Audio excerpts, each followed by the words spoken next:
বাঁচার জন্য নয়, তলব করা হয়েছে। কারণ কি আমরা জানি দুদিন আগে ত্রিপুরাতে হাই কমিশনের ওখানে একটা ঝামেলা হয়েছিল এবং সেখানে যারা প্রতিবাদ করছিল সেখানে ধাক্কাধাক্কি হয়েছে, বাংলাদেশের পতাকা পুড়েছে।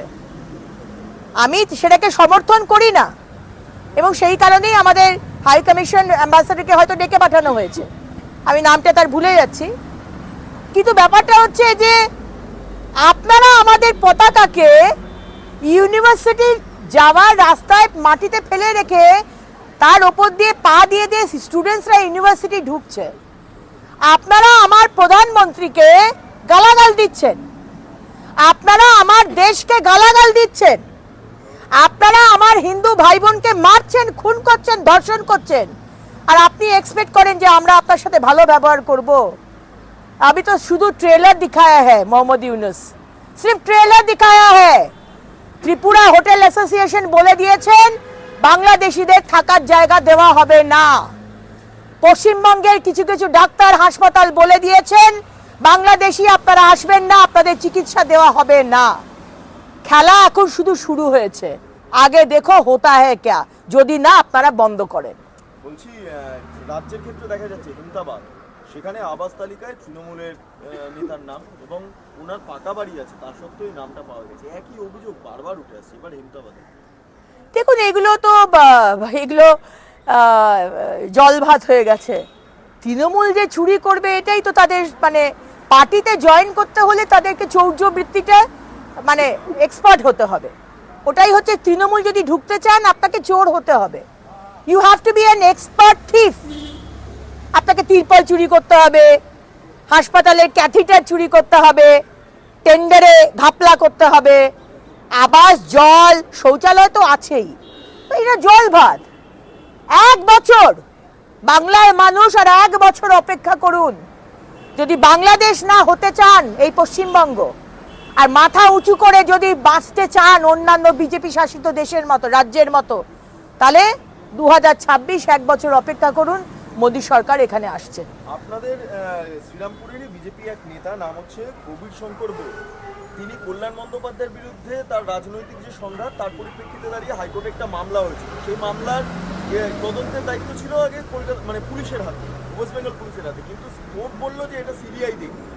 তাহলে কি ক্রমে পুলিশের থেকে যে নিরপেক্ষতা এক্সপেক্ট করতো সেটা কি কোর্ট ধীরে ধীরে রিয়েলাইজ করতে পারছে সেই নিরপেক্ষতা নেই পুলিশের মধ্যে? মহামান্য আদালত তো জানেনি যে আজকে পশ্চিমবঙ্গ পুলিশের ওপর কোনো বিষয়ে আপনি ভরসা করতে পারবেন না। পশ্চিমবঙ্গ পুলিশ মুখ্যমন্ত্রী মমতা বন্দ্যোপাধ্যায়ের আন্ডারে, সেখানে পুলিশকে মানে কি বলবো দলদাস হিসেবে ব্যবহার করা হয় প্রতিটা বিষয়ে। সিভিক ভলেন্টিয়ার থেকে সিপি থেকে শুরু করে আইজি ডিজি সবাই তারা হচ্ছে মানে জাস্ট দলদাস। ডাক্তারবাবুরা গিয়ে সিদ্ধারাটা প্রেজেন্ট করেছিল কি এমনি এমনি নাকি? সিদ্ধারা সব বিক্রি করে দিয়েছে। সেই কারণেই মহামান্য আদালত তারা বলছেন যে না এদের দিয়ে হবে না, যা হবে সিবিআই কে দাও। বলছি আরেকবার বাংলাদেশে যাচ্ছি, ব্রিটেন সরকার তারা বলেছেন যে বাংলাদেশিদের মানে যারা ব্রিটিশরা রয়েছে তাদের ওপর আক্রমণ হতে পারে, সেই কারণে আপনারা যারা বাংলাদেশে আছেন বা অন্যত্র যেখানে যাচ্ছেন যেই স্থানে যাবেন নিরাপত্তা বজায় রাখবেন, নিরাপদে থাকবেন। মূলত এই আবেদন ব্রিটিশ সরকারের তরফে করা হয়েছে ব্রিটিশ নাগরিকদের উদ্দেশ্যে। অবশ্যই, কারণ সেখানে আজকে হিন্দু মা বোনেদের ভাইদের হিন্দু মানুষকে যেরকম মারা হচ্ছে, মৌলবাদী শক্তি যেখানে আমরা আফগানিস্তানেও দেখেছিলাম কিভাবে যখন তালিবানরা সরকার বানালো সেখানে ওদের ইসলামিক এতে বা শারিয়া লতে যা যা আছে ঠিক সেইভাবে যারা ইসলামের নয় তাদের প্রতি সেই এক ব্যবহার। সুতরাং আজকে ব্রিটিশ সিটিজেন্স যারা তাদেরকে ব্রিটেন গভর্নমেন্ট তারা সতর্ক করতে বলছে, কিন্তু সতর্ক করে হবে না। সারা পৃথিবীর যারা ডেভেলপড এবং শক্তিশালী দেশ তাদের উচিত স্যাংশন করা। বাংলাদেশের ওপর আমাদের দেশ থেকে এই যাবে না, বন্ধ। আগে শান্তি নিয়ে আসো, আগে সমস্ত মানুষকে সম্মান দাও, তাদের প্রাণের সুরক্ষা দাও, তবেই ব্রিটেন থেকে জিনিস যাবে। ইউএসএ বলুক ইউএসএ থেকে কোনো জিনিস যাবে না, চায়না বলুক কোনো জিনিস যাবে না, জার্মানি বলুক কোনো জিনিস যাবে না, ভারতবর্ষ বলুক কোনো জিনিস যাবে না, তবেই এরা ঢিট হবে। এদের মতো শক্তি এদের মতো বদমাইশি আর অরাজকতা এগুলো আমরা মানব না।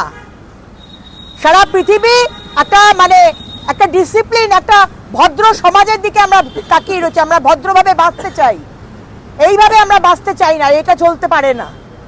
টলিউডের পরিচালকরা বলছেন ফেডারেশন যেভাবে কাজ করাচ্ছে টেকনিশিয়ানদের, তাতে এখানে কাজ করতে তাদের সমস্যা হচ্ছে। মুখ্যমন্ত্রী কমিটি গঠন করেছিলেন, তারপরে কিছুই এগোয়নি। হবে না তো কোনো, কারণ এখানে আমরা জানি যে টলিউড ইন্ডাস্ট্রি অরূপ বিশ্বাস, স্বরূপ বিশ্বাস এই দুই ভাই তারা চালান। অরূপ বিশ্বাস আমাদের এখানকার মাননীয় মন্ত্রী, আর স্বরূপ বিশ্বাস সেখানকার ফেডারেশনের হেড। তো মাঝে প্রচুর হয়েছে, প্রচুর অশান্তি হয়েছে, বারবার আমরা দেখেছি। এবং সবকিছুই যে বলি না, দখল নেওয়ার যে চেষ্টা এই সরকারের, সেটাই টলিউড ইন্ডাস্ট্রিতেও আছে।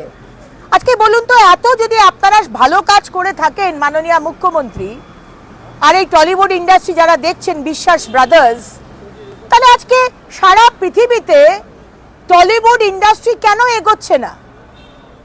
আজকে বলিউড বলুন বা আমাদের সাউথের ইন্ডাস্ট্রি বলুন, কোটি কোটি টাকার তারা ব্যবসা করছে। আজকে আমাদের এখানে না ইনভেস্টমেন্ট, না ব্যবসা।